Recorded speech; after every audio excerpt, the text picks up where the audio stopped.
He was supposed to be her uncle, by blood, by law, by distance. But in the moment he crossed that line, he chose something else. He chose ownership. She didn't live. She survived.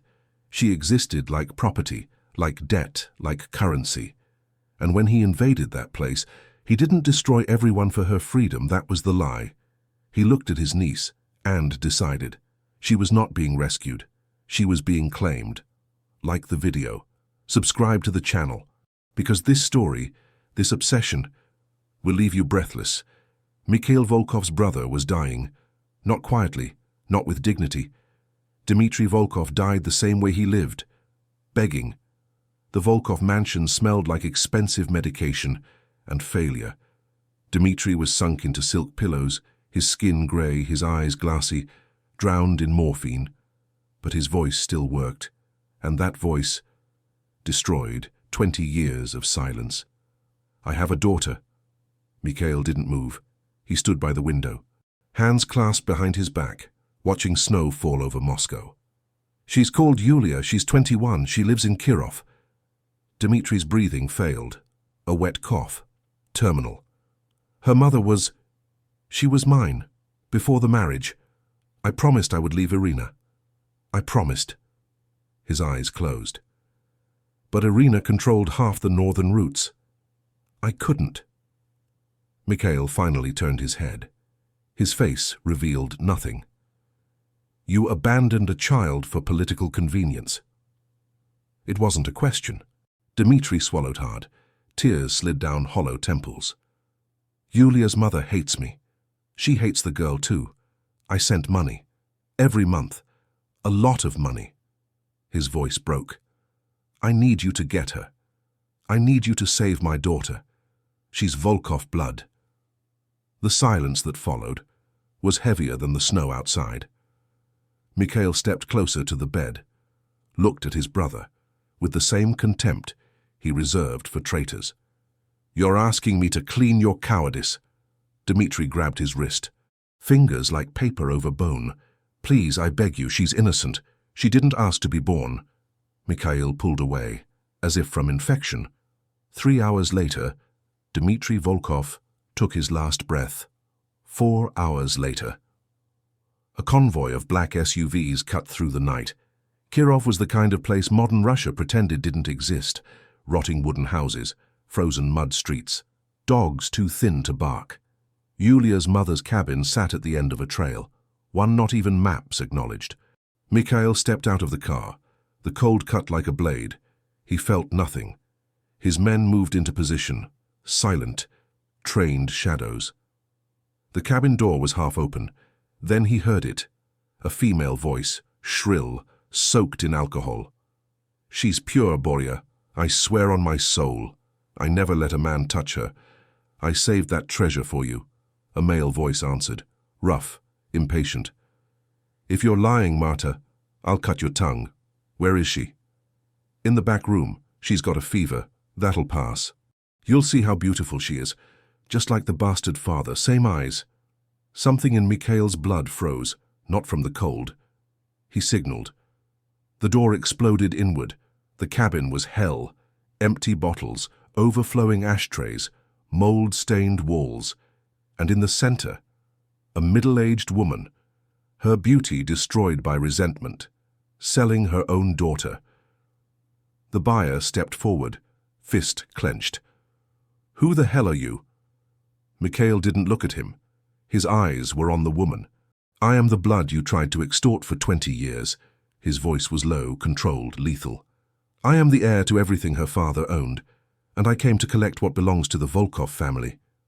Marta went pale. You're his brother. Mikhail didn't answer. He didn't waste words on corpses. A scream came from the back. Weak, desperate. Mikhail crossed the room, kicked the door open, and stopped. Yulia was curled in the corner of a filthy mattress. Blonde hair stuck to her face with fever, huge eyes ice blue, wide with terror. Her body shook, wrapped in a dress too thin for winter. Bruises marked her arms, her wrists, her neck. She was the most destroyed thing, and the purest thing, Mikhail had ever seen. Please, don't. She thought he was another buyer. Something moved in Mikhail's chest. Something unfamiliar. "I won't hurt you." He approached slowly, like approaching a wounded animal. "I came to take you away." Her eyes blinked. The fever was too high, the exhaustion too deep. "Family," the word sounded foreign on her tongue. Then she collapsed. Mikhail caught her. Her body weighed almost nothing. Bone, skin, scars, wasted potential. He wrapped her in his coat, lifted her into his arms. As he crossed the room, Marta threw herself in his path. "You can't just take her. I'm her mother. I have rights. Dmitri promised me money. He owes me." Mikhail passed her like air. "I'll call the police." He stopped at the door. Didn't turn around. "You won't call anyone." He stepped into the snow, inside the car. Warm, silent. Mikhail placed Yulia in the back seat, her head resting on his lap, her breathing too fast, the fever burning through fabric. Outside, 2 muffled gunshots cut the night, then nothing. His men returned, no words. The convoy moved. Mikhail looked at her face, sharp cheekbones, cracked lips, trembling lashes. She was his brother's daughter, blood of his blood. That should have meant protection, duty. But as his fingers brushed hair from her face, he knew. What he felt wasn't protection, it was possession, pure, absolute. Yulia Volkov would not be guarded by him, she would belong to him. Yulia woke to the smell of cleanliness. That confused her, then terrified her. Her mother's cabin smelled of mold, sour vodka, cheap cigarettes. This place smelled like cotton, polished wood, and something she couldn't name. Wealth. The ceiling was too high, too white. The bed was soft, obscenely soft. Panic hit. She sat up. The movement made her head spin. The fever was weaker, still there, but controlled. She looked down. The same rags, dirty dress, bare feet, broken nails, stained skin, but over her shoulders, a heavy black coat, too expensive. Memories hit in flashes. Her mother bargaining, the door breaking, a voice like steel. "I came to collect what belongs to the Volkov family." Then arms, heat, darkness. She clutched the coat. It smelled like him, wood, danger. "How you slept for 18 hours?" The voice came from the corner. She turned fast. He sat in a black leather chair, half swallowed by shadow, legs crossed, still. Mikhail Volkov. His eyes watched her, cold, measuring. "Where am I?" "Moscow. My penthouse." The word made no sense. "Why?" He tilted his head. "Minimal. Because you are my responsibility now." Her heart raced. She backed into the headboard. "My mother. She no longer exists." 3 words, no emotion. "You killed her." Not a question. He neither confirmed nor denied. "Your old life is over, Yulia. Every part of it, the house, the city, the people, all erased." She trembled. "And now, what am I here as?" Her voice sharpened, fear turning into something else. "Your prisoner, your slave?" Silence. He stood, walked closer, stopped beside the bed. "No." A pause. "You are mine." And that was worse. What that man was about to begin was new. For the first time, something shifted on Mikhail's face. Not anger. Something worse. Interest. He rose from the chair in one smooth motion. Every step toward the bed was deliberate, measured, the sound of his shoes on the floor, the only noise in the room. Yulia tried to move back. There was nowhere left. He stopped at the edge of the bed, looked down at her. The faint light slipping through the armored blinds split his face in shadow. "No one touched you while you slept." His voice was low, controlled. "The doctors wanted to. They needed to examine you, clean the wounds, change your clothes." A pause. "I didn't allow it." Yulia blinked. "Why?" Mikhail leaned in. His hand rose slowly, as if approaching something fragile. Then his fingers closed around her chin. Firm, not brutal, impossible to escape. He lifted her face, forced her to look at him. grey against blue, ice against ice. Because that right is mine. The words fell heavy between them. Her heart climbed into her throat. His thumb hovered near her mouth, heat cutting through dirt, through fever, through fear. "You have my brother's face," he murmured, studying her. "The eyes, the mouth, but there's something else." He tilted his head. "Something that belongs only to you." "Let me go." A whisper. "Not that simple."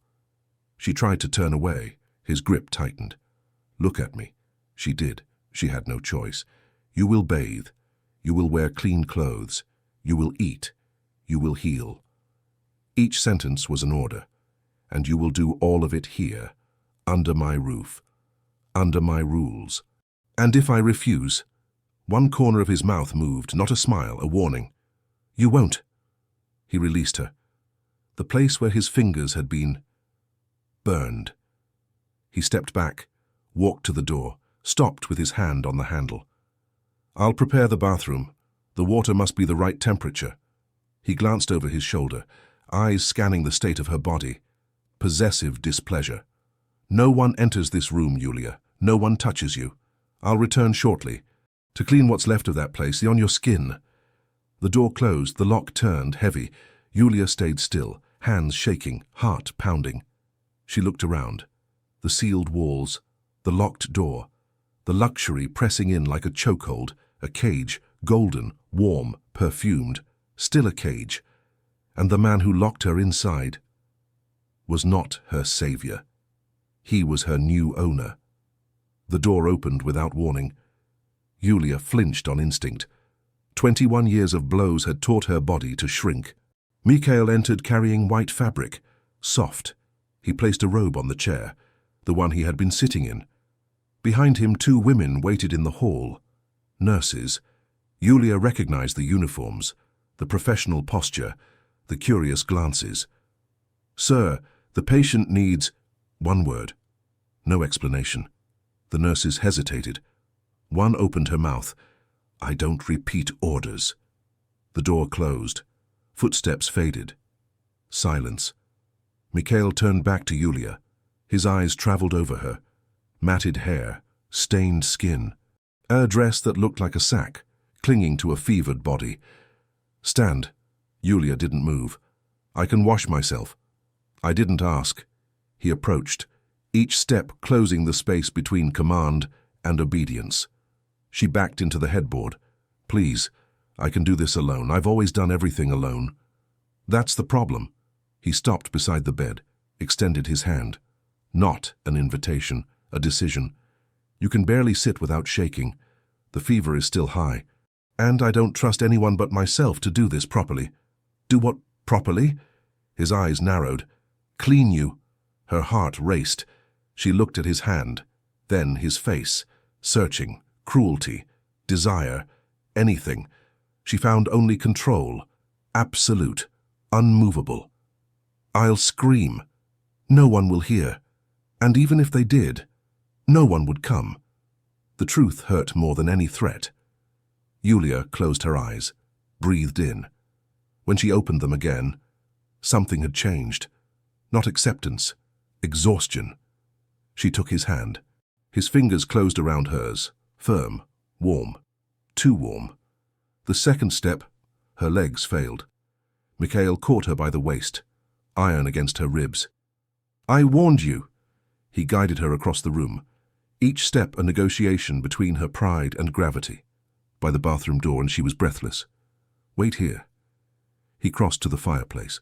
The fire was already burning, low, crackling. He returned, stopped inches away. "Take off the dress." Her blood went cold. "What?" "The dress." "No." He tilted his head. His patience was worse than anger. "You can remove it, or I can tear it. The result will be the same." Her hands shook. She looked at the fabric, weeks of filth, stains she couldn't name. That dress was the last thing left of her old life. Maybe that was why he wanted it gone. Slowly, she pulled it from her shoulders. It slid down her thin body, fell to the floor, like dead skin. She stood there, exposed, trembling, arms crossed in a useless shield. Mikhail didn't look at her the way she expected. He looked at the marks, yellowing bruises, thin scars, visible ribs beneath pale skin. His jaw tightened. 20 years. His voice stayed low, controlled, but something burned underneath. My brother sent money for 20 years, and this is what they did to you. Yulia said nothing. There was no answer. Mikhail bent, picked up the dress, walked to the fireplace, dropped it into the flames. The fire devoured it in seconds. The smell of smoke filled the room. She watched her past turn to ash. It's over. He returned to her. That life is over. That girl is over. Whatever Kirov left inside you, I will tear out with my own hands. He lifted her. She didn't protest. Her body adjusted to his by pure survival instinct. The bathroom was larger than the cabin she grew up in. Black marble, endless mirrors, a tub like a pool, already filled, steam rising. He set her on the edge. His fingers lingered at her waist. 1 second longer than necessary. She slid into the water. The heat wrapped around her. She gasped. 21 years of cold metal baths had not prepared her for this. Mikhail knelt beside the tub, sleeves rolled to his elbows. He took a soft sponge, dipped it into the water. Stay still. The sponge touched her shoulder. She shuddered. He cleaned her slowly, methodically, clinical, and yet, not only that, something in his touch, in the way his fingers brushed skin between movements, in the intensity of his gaze, tracking every inch revealed. She closed her eyes. It was easier to pretend it was just a bath, that his hands didn't leave fire behind, that her heart wasn't racing. You're afraid. His voice was too close. Yes. Of me. She opened her eyes. He was inches away. The sponge rested at her neck. His fingers held the back of her head. No escape. I don't know. It was honest, because it wasn't only fear. It was the knowledge that this man had destroyed monsters to take her, and now held her like something precious. No one had ever looked at her like that. No one had ever touched her without wanting to hurt her, and that scared her more than any violence. Mikhail brushed his thumb along her jaw, almost gentle, almost. You will learn not to fear me, Yulia. His breath warmed her cheek. You will learn, he said softly, that I am the only thing in this world you never need to fear. And if I don't want to learn? One corner of his mouth curved. You don't have a choice. He returned the sponge to her skin, slower now, intentional, as if savoring time itself. And Yulia understood. That bath was never about cleanliness. It was about ownership. He was claiming territory, inches at a time, erasing every trace of the past, writing himself into her skin, into her memory, into her breath. When he finished, he wrapped her in the white robe. The fabric was softer than anything she had ever worn. He carried her back to the bedroom. The bed had been remade, new sheets, white, untouched. He laid her down as if she were made of glass. Sleep. She looked at him, clean, exhausted, lost. You're staying? The question escaped before she could stop it. He paused at the door, looked back over his shoulder. I will always be close, Yulia. A pause. That's my promise, and your sentence. The door closed. The lock turned. She lay there, wrapped in silk and uncertainty, still feeling the ghost of his hands. The boxes arrived at noon. Yulia woke to footsteps in the hall. Many footsteps, muted voices, doors opening, closing. She sat up in bed, heart racing, the white robe still around her body. Her skin still remembered him. 3 days had passed since the bath, 3 days where Mikhail appeared only briefly, to check her fever, change small bandages, leave food she barely touched. 3 days of silence, of waiting. The door opened. The housekeeper entered first, a woman in her 60s, grey hair in a flawless bun, a face trained to reveal nothing. Behind her, Two employees carried boxes, many boxes, black, gold logos Yulia didn't recognize. Mr. Volkov instructed that you select something to wear. The first box was placed on the bed. The full wardrobe will be arranged in the closet throughout the day. Yulia stared at the boxes. Wardrobe. Pieces worthy of a Volkov. The words sounded rehearsed. You arrived with nothing. The master provided everything. More boxes entered. Bags, soft fabric packaging. The room transformed into a luxury display. I didn't ask for any of this. The housekeeper looked at her, something like pity or maybe exhaustion. He did not ask what you wanted. Then she left. The others followed. The door closed. Yulia stood alone with the boxes. She rose slowly, her legs still weak, but the fever was gone. Her body was waking up. The first box held lingerie, silk, lace, colors she had never worn, black, wine, ivory, delicate enough to feel unreal. The second box, blouses, cashmere, Egyptian cotton, fabric that slid through her fingers like water. The third, the fourth, the fifth, dresses, pants, skirts, coats, heels that cost more than her mother's cabin. Yulia stepped back, as if the boxes could burn her. This wasn't a gift. It was a statement. She heard his steps before the door. Mikhail entered without knocking. Grey eyes scanned the room, the open boxes, her face. You didn't choose anything. Not a question. I don't need any of this. You do. He walked to the bed. His fingers brushed the boxes. He knew exactly what was inside. You're a Volkov now. You will dress like one. I'm not a Volkov. I'm your brother's daughter. That doesn't make me your family. He stopped, turned to her. You are what I decide you are. The air thickened.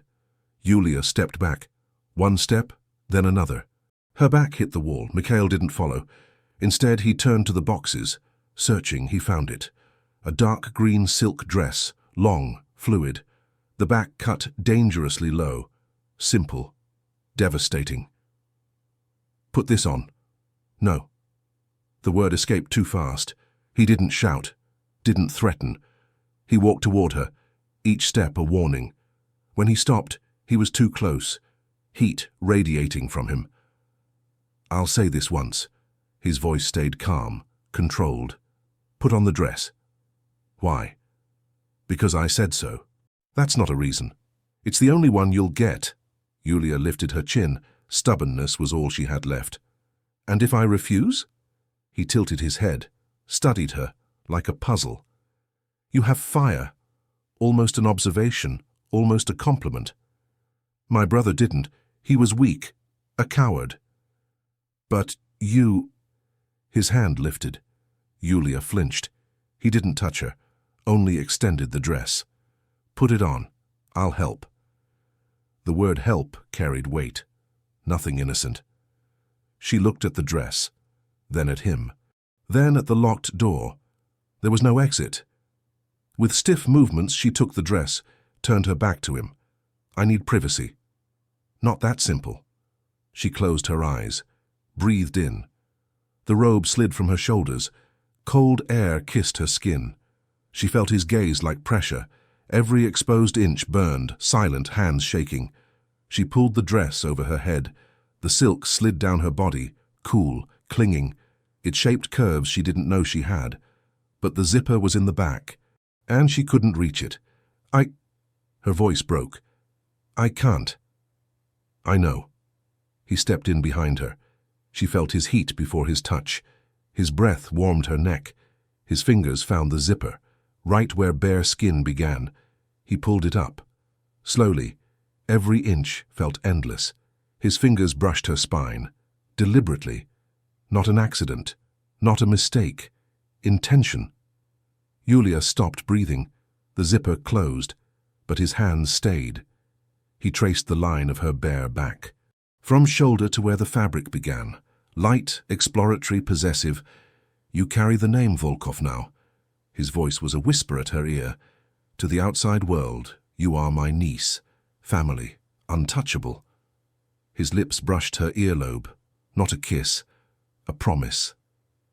But in here, his hands slid down her arms, stopped at her wrists, closed. In here, your body is private property. Mine. Yulia trembled, not from cold. You can't do this. I already am. He turned her to face him. Storm grey met wide blue. He held her chin. His thumb traced her lower lip. So fragile, he murmured. And so mine. I'm not yours. His mouth curved. Not yet. But you will be. He stepped back. The air rushed in. Yulia felt like she'd surfaced from deep water. Mikhail walked to the door, paused, looked back. The dress suits you. His eyes swept her once more. Tonight, you dine with me. 8 o'clock. A beat. Don't be late. The door closed. Yulia stood frozen. The silk clung to her skin. His scent still filled the air. She walked to the mirror. The woman staring back was a stranger. Clean, luxuriously dressed, blonde hair catching soft light, blue eyes too large. She looked like a Volkov. But beneath the silk, her heart raced in panic. Because Yulia understood something then. Mikhail didn't want to protect her. He wanted to consume her.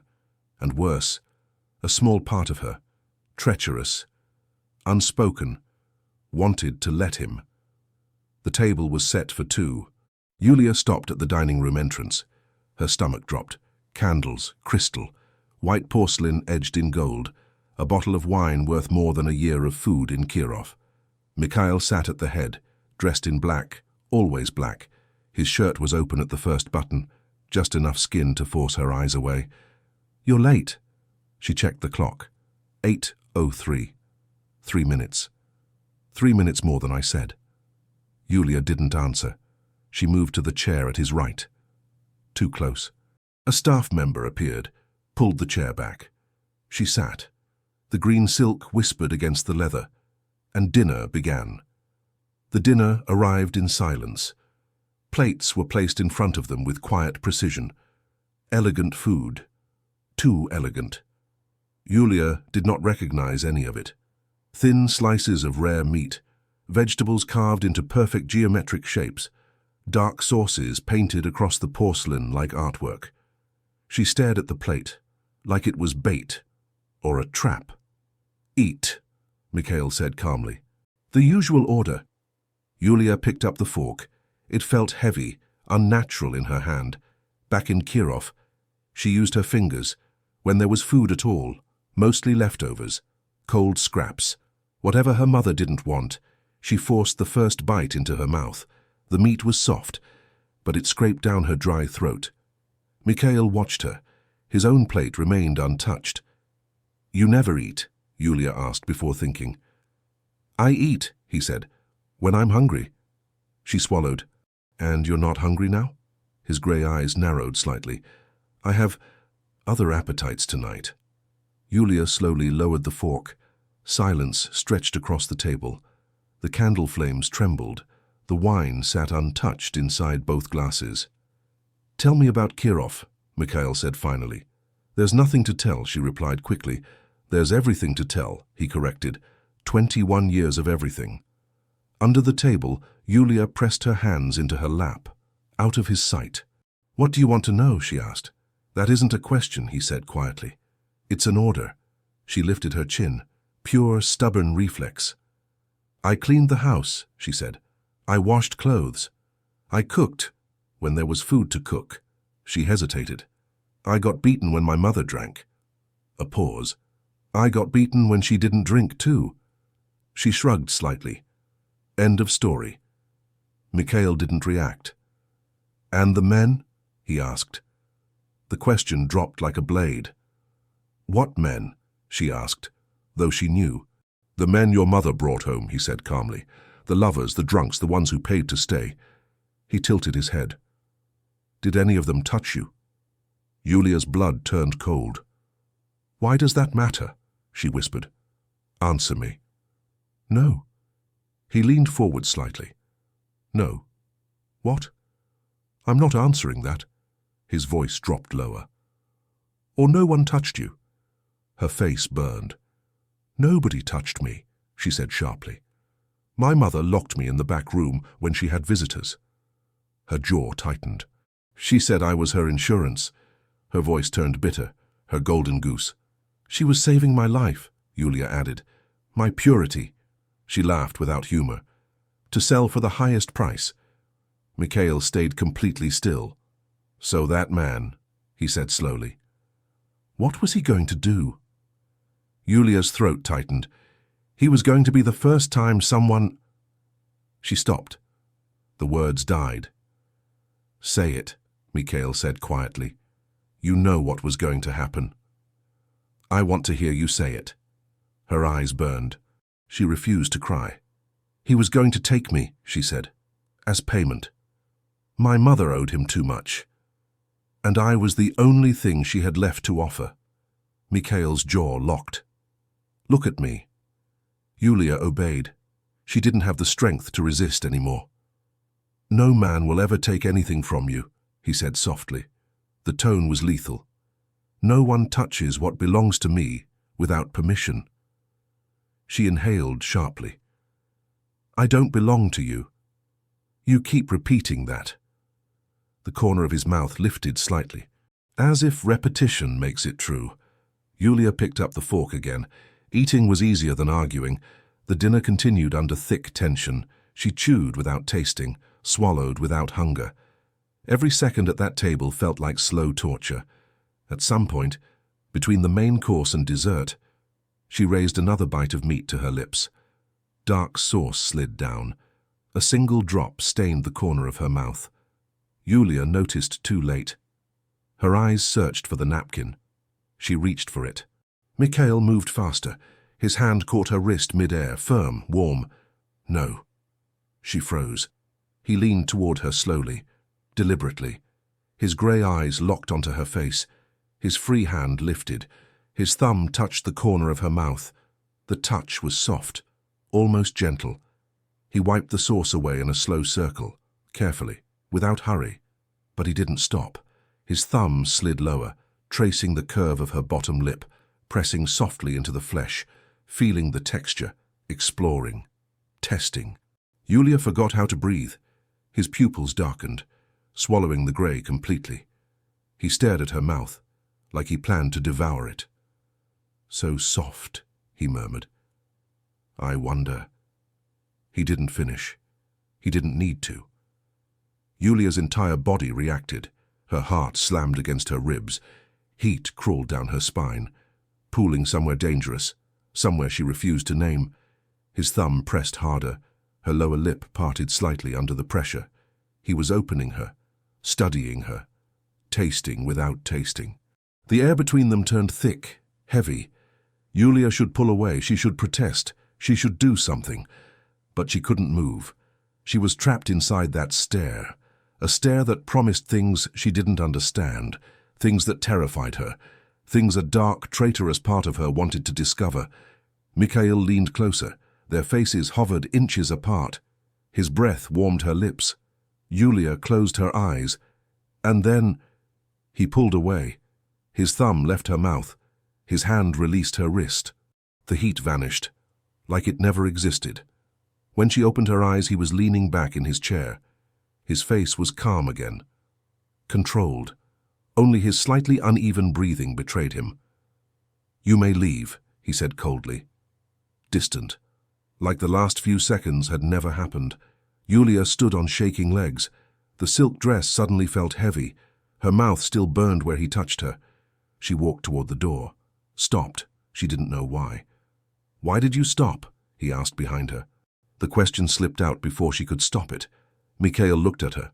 Something dangerous flickered in his eyes. "Because when I kiss you," he said slowly, "it won't be by accident. It won't be impulse." He stood, walked toward her, stopped one step away. "It will be because you begged for it. Because you wanted it so badly you couldn't breathe without my mouth on yours." Yulia trembled. "That will never happen." Mikhail smiled, slow, predatory. "We both know it will." He brushed past her. Their shoulders touched. His scent wrapped around her like chains. Then he was gone. Yulia stood alone in the dining room. The candles melted lower. The wine remained untouched, the ghost of his thumb still pressed against her lips.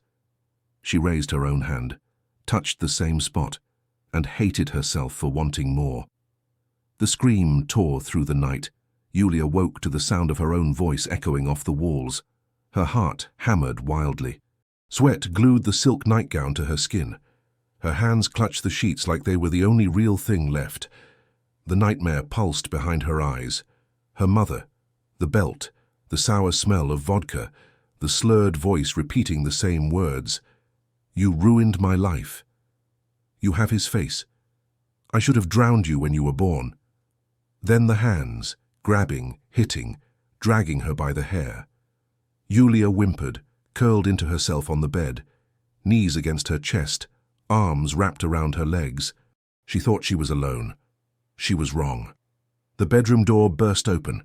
Mikhail stormed in like a hurricane. His eyes scanned the room instantly, searching for threats, searching for intruders, searching for something to destroy. He wore only black sweatpants. His torso was bare, muscles tight beneath pale skin. Old scars crossed his abdomen, like a map of past violence. "What happened?" he demanded. His voice was sharp, urgent. Yulia couldn't answer. Sobs locked her throat. Tears fell without permission. Mikhail crossed the room in 3 strides, stopped beside the bed. His grey eyes studied her face carefully. "Yulia, what happened?" "Nightmare," she whispered. "It was just a nightmare." He didn't relax. "What about?" She shook her head. She didn't want to remember. "What about?" he repeated. The tone was an order. "My mother," she whispered. Yulia squeezed her eyes shut. She was beating me, like she always did. And I couldn't run. I never could run." Another sob escaped her. More tears. Mikhail stood frozen for several seconds, his expression unreadable, his fists clenched at his sides. Then he moved. Yulia didn't understand what was happening, until the mattress dipped. Mikhail climbed onto the bed. "What are you—" She never finished. He pushed her down. Her back hit the mattress. Before she could react, his body covered hers. It wasn't an embrace. It was restraint. His forearms pinned her arms beside her head. His torso held her body in place. His legs locked over hers. Yulia couldn't move. "Let me go," she gasped. She struggled, pushed, twisted. Nothing worked. He was solid muscle, solid will. "Stop," he said quietly, firm. "Stop fighting. Let me go. Stop. I don't want this." "You're panicking," he said calmly. "Your breathing is wrong. Your heart is racing." His grey eyes locked onto hers. "I won't let you go until you calm down." "This won't calm me down." "It will. Trust me." "I don't trust you." "I know," he said simply. He didn't look offended.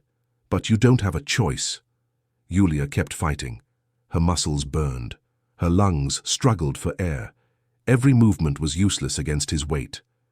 Then something shifted. Exhaustion won. She stopped fighting. Her body finally went slack against the mattress. Her breathing slowed. The panic receded, and something else took its place. Awareness. Yulia became painfully aware of every point where his body touched hers.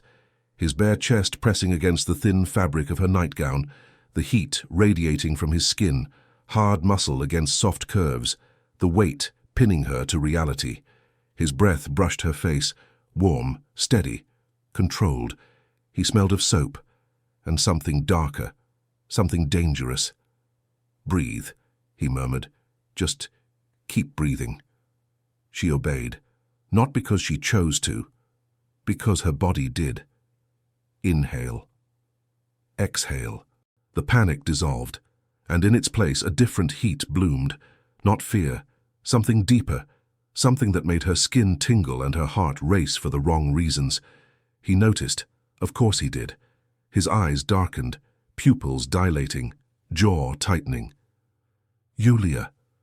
Her name sounded like a warning. "Don't look at me like that." "Like what?" she whispered. He didn't answer, but his body did. She felt the shift, the tension gathering where their hips aligned, his breathing losing its perfect control. "You should let me go now." "I know." But he didn't move. His gaze traced her face, her tear-streaked cheeks, her mouth. It lingered there. "Mikhail." The name slipped out before she could stop it. Not a protest, something else. His hand released her arm and moved up, fingers brushing damp hair from her face. Almost gentle. Almost. "You screamed my name while you slept." She blinked. "I was asking for help." "No." He tilted his head, his nose grazing her cheek. "You screamed only my name." Her body trembled. "You already know," he whispered against her ear. "Your body knows I'm the only thing standing between you and the monsters." "You are a monster." He pulled back just enough to meet her eyes. "Yes," he said quietly, "but I'm your monster." The tension became unbearable. Too close. Too hot. She wanted to push him away. She wanted to pull him closer. He held still. A silent war between what he wanted and what he chose. Then he stood. Cold air rushed into the space he left behind. She felt the loss like a physical blow. Sleep. And if I have another nightmare? He crossed the room and sat in the armchair. Then I'll be here. He didn't leave. And as Yulia pulled the sheets up and closed her eyes, she felt something she hadn't felt in 21 years. Safety. Twisted. Dangerous. But real. She tried to bite him.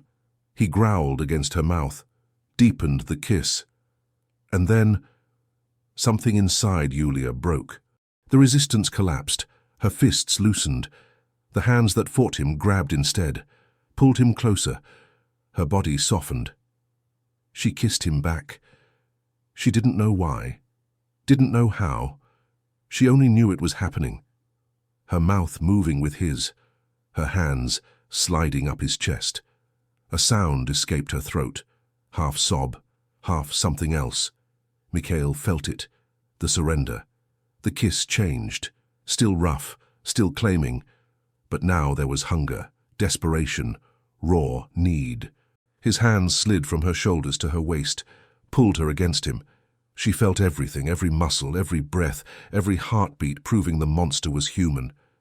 When he finally pulled back, both were breathing hard. Her lips were swollen, her face wet with tears, her body shaking. Mikhail rested his forehead against hers.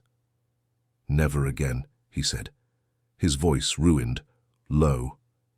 "Never try to run from me again." Yulia closed her eyes. The truth crushed her harder than any prison. She hadn't run because she wanted freedom. She ran because she was starting to want to stay, and that terrified her more than any monster. But the red dress was a declaration of war. Yulia stared at her reflection, didn't recognize the woman looking back. The fabric clung to every curve, the neckline plunged too low. The back was completely bare. She looked like a weapon. Perfect. Mikhail's voice came from behind. He leaned against the doorframe.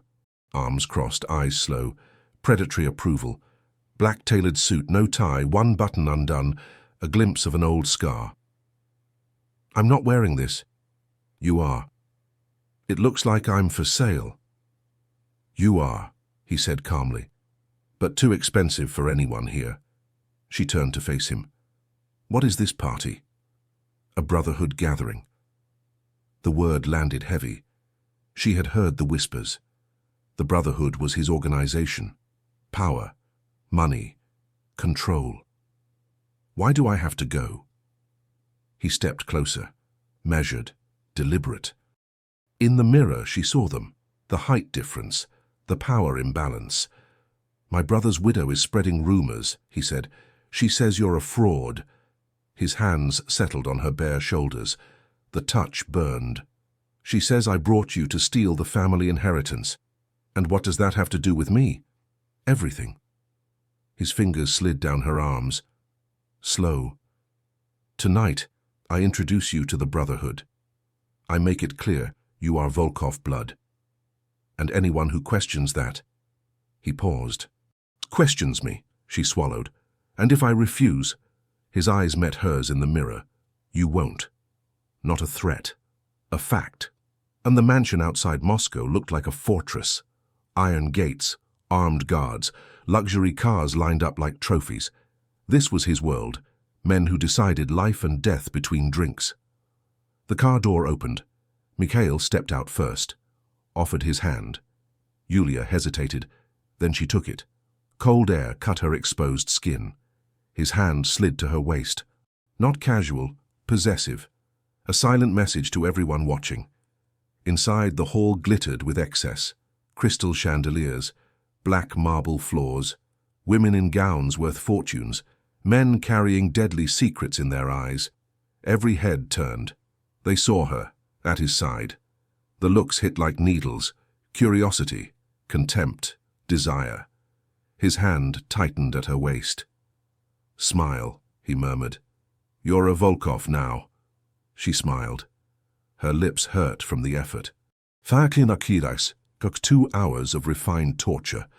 Introductions, names she forgot instantly. Every man evaluated her.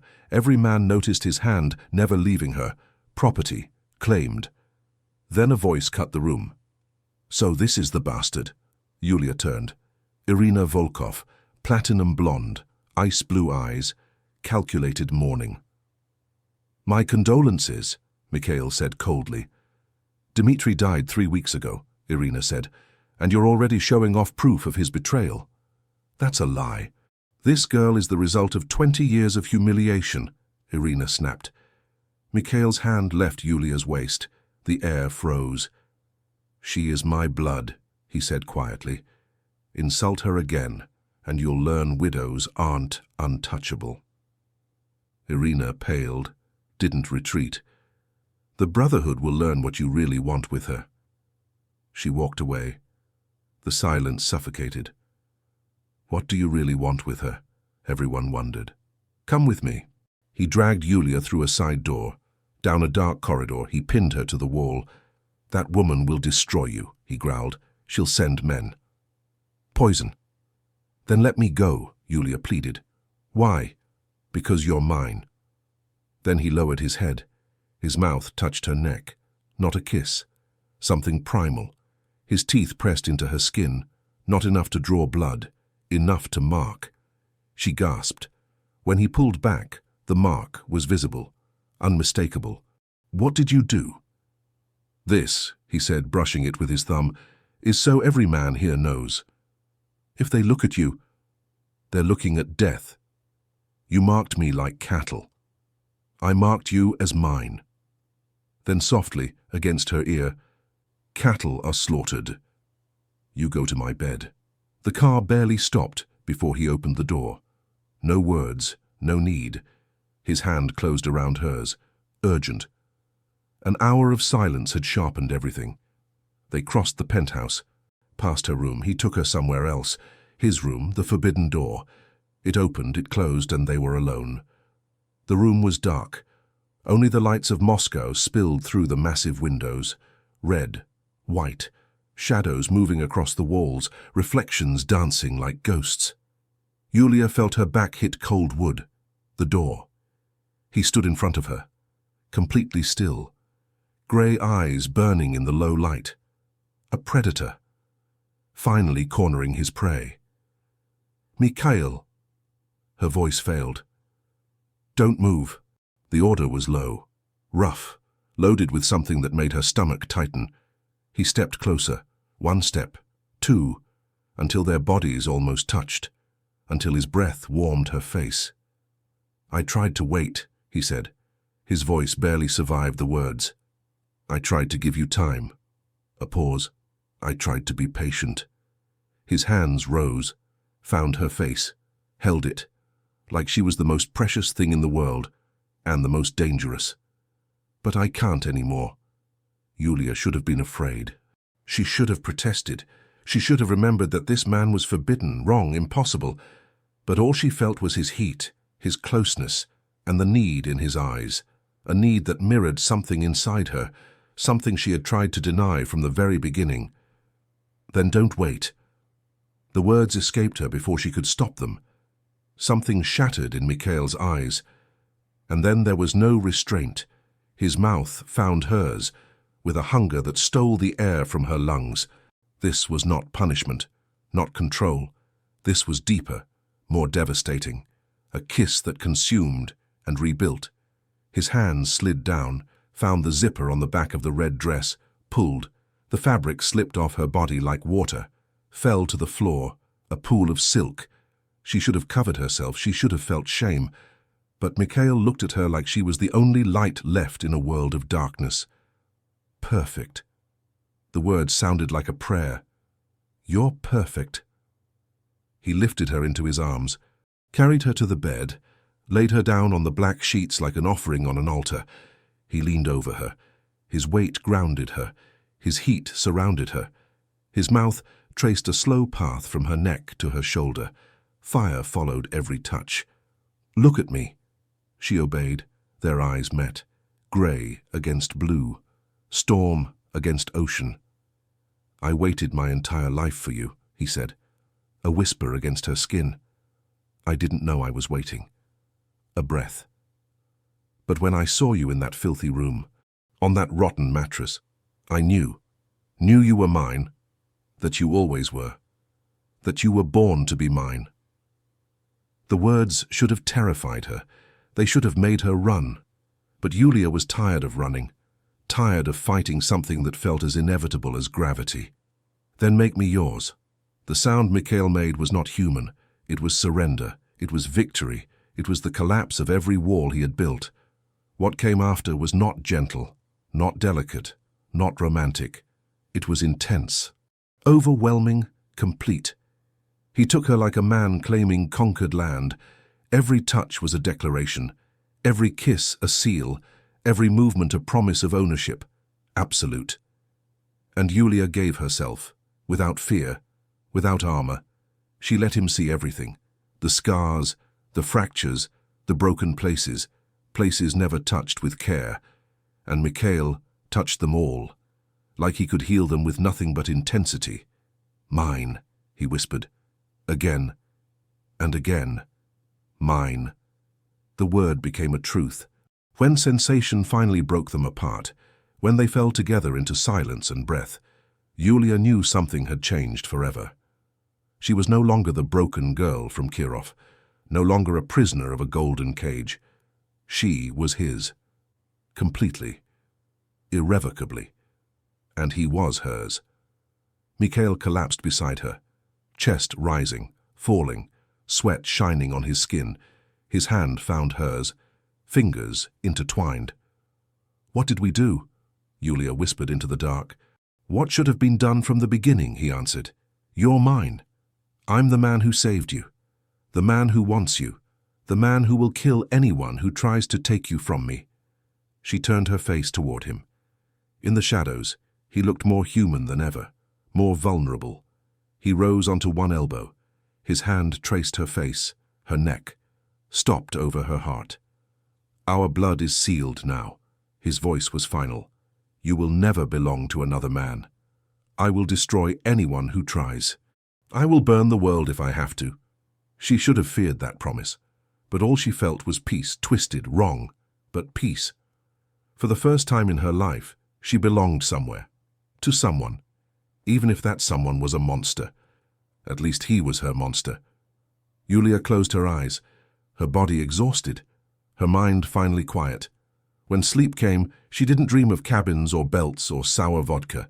She dreamed of grey eyes, eyes that promised destruction and devotion in the same breath.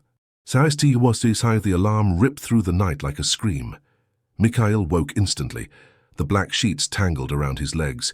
His heart was already racing before his mind caught up. The space beside her was empty. Yulia sat up. The room was dark. A red security light blinked on the ceiling. The alarm was deafening. Then came the first shot. Distant.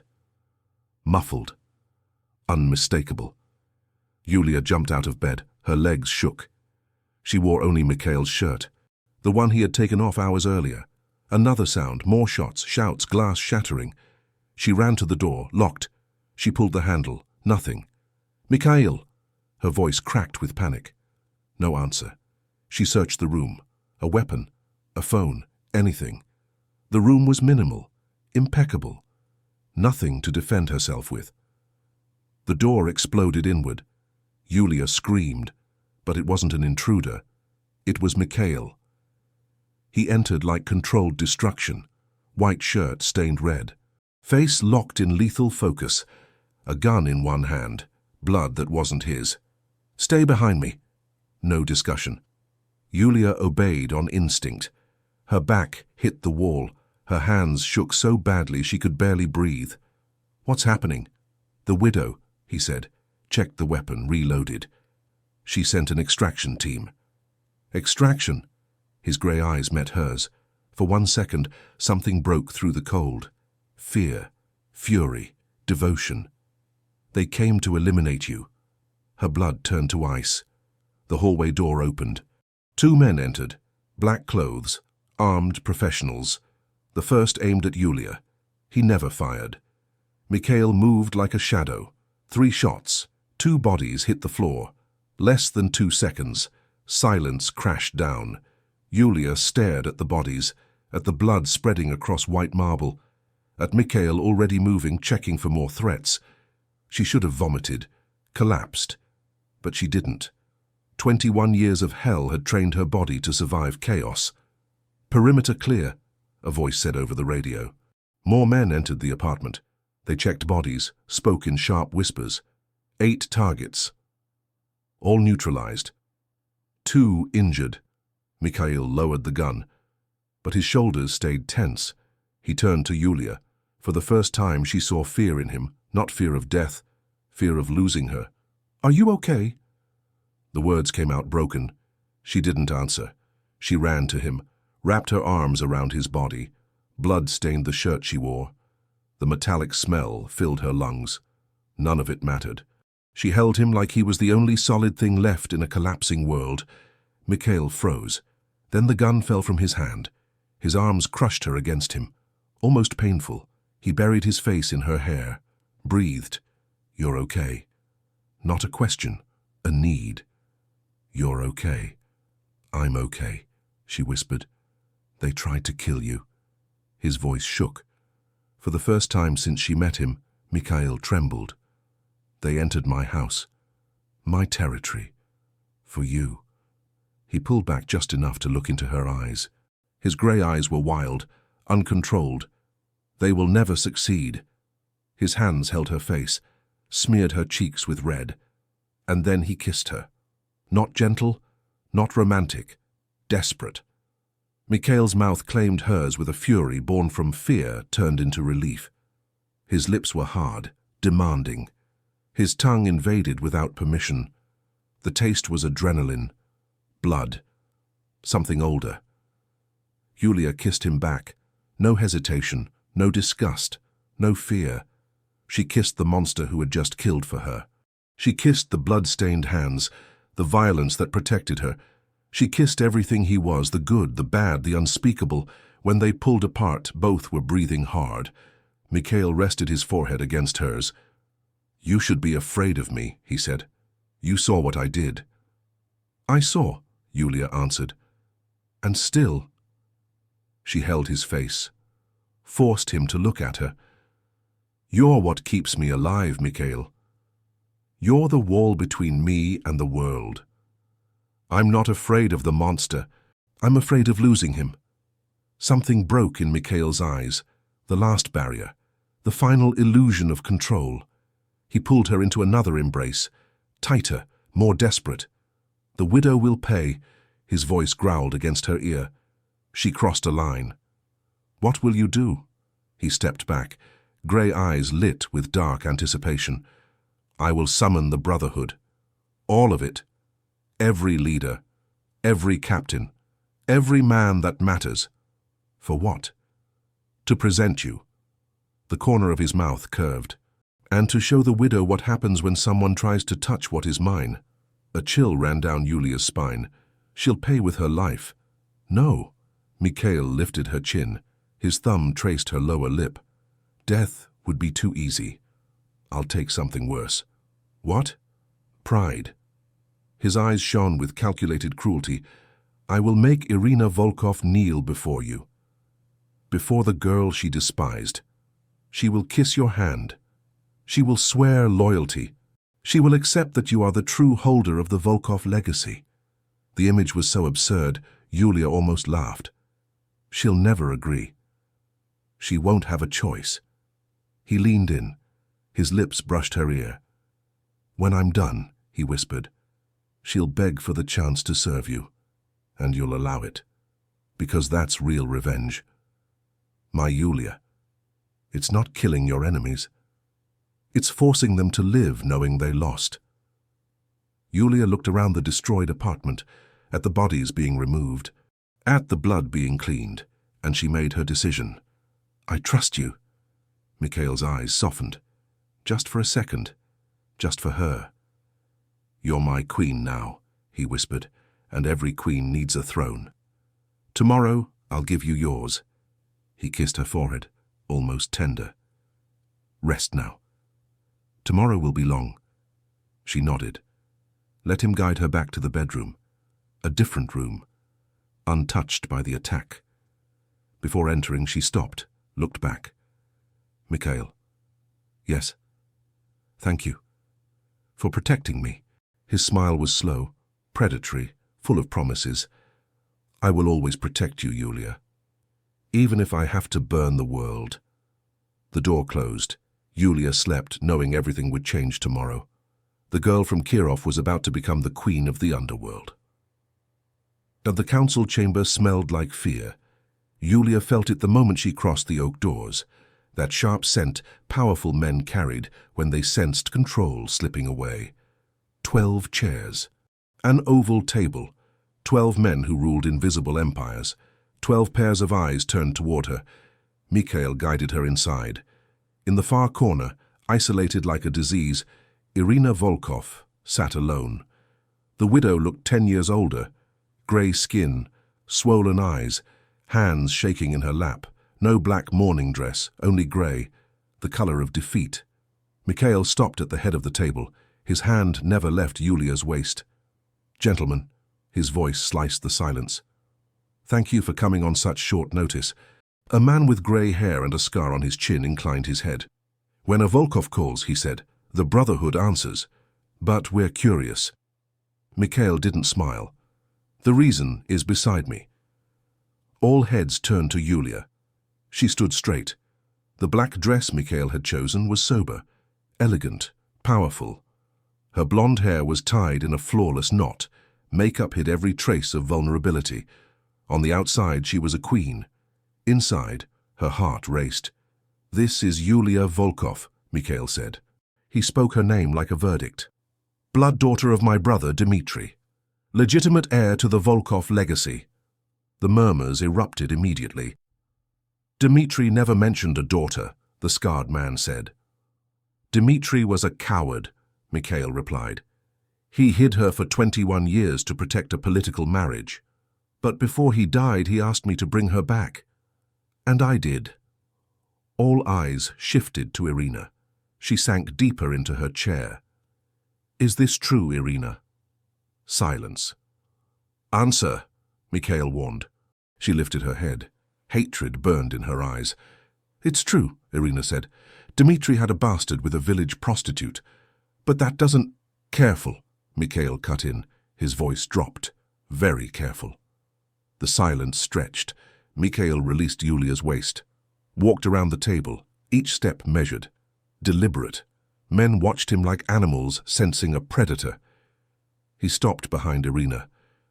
Last night, he said calmly, 8 armed men invaded my penthouse. The murmurs grew louder. They were ordered to eliminate Yulia. Mikhail placed his hands on Irina's shoulders. She flinched. The order came from inside the Brotherhood, from someone who believed they could challenge my authority. No, Irina whispered. Don't lie. His fingers tightened. Not here. Not now.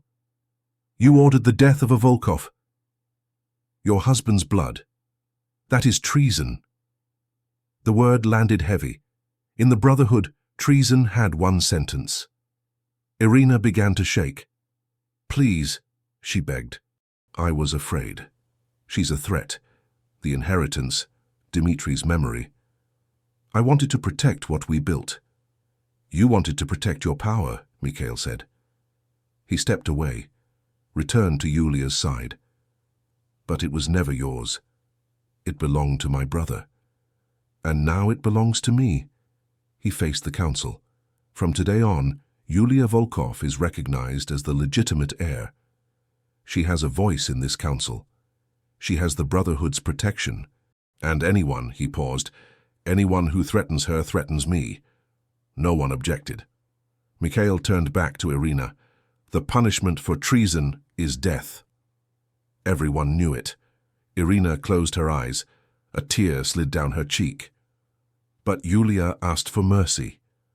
Irina's eyes flew open. So did Yulia's. She hadn't asked, but she understood. When Mikhail looked at her, she knew. This wasn't mercy. It was humiliation. "Yulia believes death is too easy," Mikhail continued. "She prefers something fitting." He extended his hand to Yulia, their fingers intertwined, firm, possessive, a silent reminder of who controlled the room. "Irina will live," he said coldly, "but she will live knowing she lost. She will watch the girl she despised take the place she thought was hers." He pulled Yulia forward. "And to seal this arrangement, Irina will pay homage." The room froze. Irina went pale. "Homage? You will stand," Mikhail said slowly. "You will walk to Yulia. You will kneel, and you will kiss her hand. In front of the Brotherhood." "You can't," Irina protested. "I can," Mikhail cut in, "and you will. Or the alternative remains." Irina searched the table for allies, for mercy. She found only silence. The Brotherhood followed power, and power stood with Mikhail. Irina rose, her legs shook, her face burned with humiliation. Each step toward Yulia cost her something. She stopped in front of her. Blue eyes met blue. Hatred against something Yulia couldn't name. Irina dropped to her knees. The sound echoed across the marble floor. Yulia's hand hung in the air, suspended. She didn't know what to do, didn't know what to feel. Then Irina leaned forward. The widow's lips touched Yulia's fingers. A quick kiss, forced, drenched in humiliation. When Irina pulled back, her eyes were wet. "Satisfied," she said. The word tasted like poison. Mikhail smiled. "For now." He made a small gesture. 2 guards appeared instantly.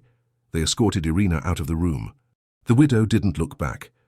The silence that followed was different, heavier, respectful. Mikhail stepped behind Yulia. His hands rested on her shoulders. Heat passed through the fabric of the dress. "Gentlemen," he said, "this meeting is over. From today on, Yulia has my unconditional support. Treat her with the respect owed to a Volkov." The men stood. Some bowed their heads toward her, others left without a word. But all of them understood. The girl from Kirov was now the queen of the underworld. When the room finally emptied, Yulia released the breath she had been holding. "I didn't ask for mercy." "I know." "Then why did you say that?" Mikhail turned her to face him, grey eyes shining with pride and possession. "Because the mercy of a queen is more powerful than the cruelty of a king. Now they think you're compassionate, that you have a heart, that you can be approached. And that's good. It's strategic." His hand rose, held her chin, lifted her face. "Out there," he said, "you're the queen, the heir, the woman who made Irina Volkov kneel." His thumb traced her lower lip. "But in here," he leaned in, his lips brushed her ear, "in here, you're still mine. My protected, my property, mine in every way that matters." Yulia trembled. "I know," she said quietly. "You accept it." She looked into his eyes, storm grey, filled with dark promises. "I accept everything from you. The throne and the collar, the crown and the chains." His smile was slow, satisfied, predatory. "Good girl." He kissed her, a kiss that sealed pacts and destroyed choices. Yulia surrendered, knowing she had gained a kingdom and lost her freedom in the same moment. Snow fell over Moscow, like absolution no one had asked for. Yulia stood on the penthouse balcony, arms resting against the glass railing, watching snowflakes dance against the black sky. 30 floors below, the city pulsed with lights, cars, lives, people moving on, unaware that a girl from Kirov now ruled an empire of shadows. 2 months had passed since the council meeting, 2 months since Irina Volkov knelt, 2 months since Yulia accepted her life would never belong to her again, the cold bit into her exposed skin. She didn't move. There was something cleansing in the ice, a reminder of where she came from, of who she had been. Footsteps behind her. Familiar. Mikhail. She didn't need to turn. Her body recognized him before her mind did, instinct conditioning something deeper. His warmth wrapped around her from behind, arms closed around her waist, his chin rested on her shoulder. You'll freeze out here. I like the cold. I know. His lips brushed the curve of her neck, just above the mark he had left weeks ago, a mark he made sure to renew whenever it faded. You like everything that hurts. Yulia closed her eyes. He wasn't wrong. What are you thinking about? She asked, breaking the comfortable silence. My brother. The answer surprised her. Mikhail rarely spoke of Dmitri. The name was a ghost they both avoided. What about him? Mikhail inhaled deeply, warm breath against her cold skin. He left me a burden. His voice was low, reflective. On his deathbed, he dumped 20 years of cowardice on me. Asked me to clean up a mess he was too weak to face. His arms tightened. I went to Kirov angry. Angry at him. Angry at having to fix another problem. And what changed you? The word landed, simple, definitive. Mikhail turned her around. He took her left hand. On her ring finger, the proof of her sentence gleamed, a massive black diamond surrounded by smaller white ones, worth more than the entire village where she was born. Heavy. Cold. A shackle forged in hell and polished in luxury. Mikhail ran his thumb over the stone. I walked into that cabin expecting a problem, he said, and I found my ruin. Yulia looked at the ring, then at him. You pulled me out of hell, she said, but you put me in a cage. A cage where you're the queen. It's still a cage. You want the key? He asked. His voice was a quiet challenge. Yulia looked at the falling snow. She remembered hunger, cold, constant fear, hands that only knew how to hurt, a filthy mattress, a man who tried to buy her like merchandise. Then she looked at the man before her, the monster who would burn the world so she'd never feel cold again. She closed her fingers around his hand. No. The answer was firm. I threw the key away the day I got into your car. Something wild flared in Mikhail's eyes, relief, triumph. You are my inheritance, Yulia. The blood I took for myself. The sin I'd commit 1,000 times. And you're my monster, she said. My only certainty. He pulled her close. Moscow's cold disappeared, replaced by the fire that existed only between them. No one will take you from me, he promised, his mouth inches from hers. Not death. Not hell. We're made of the same darkness. Forever. Forever. He kissed her. Not a fairy tale kiss. A kiss of possession. A final seal on a contract signed with scars and desire. The girl from Kirov was dead. Queen Volkov had been born. As snow covered the city, Yulia smiled against his mouth. She was trapped, condemned, bound to that man by every law of men and God, and she had never felt so free. Obsessive, possessive, eternal. That was what it meant to be a Volkov. If this story left you breathless, leave a like, subscribe, and turn on notifications. He went looking for a family inheritance. Instead, he claimed it as his private property, and she didn't choose freedom. She chose the owner, because their love didn't liberate, it imprisoned.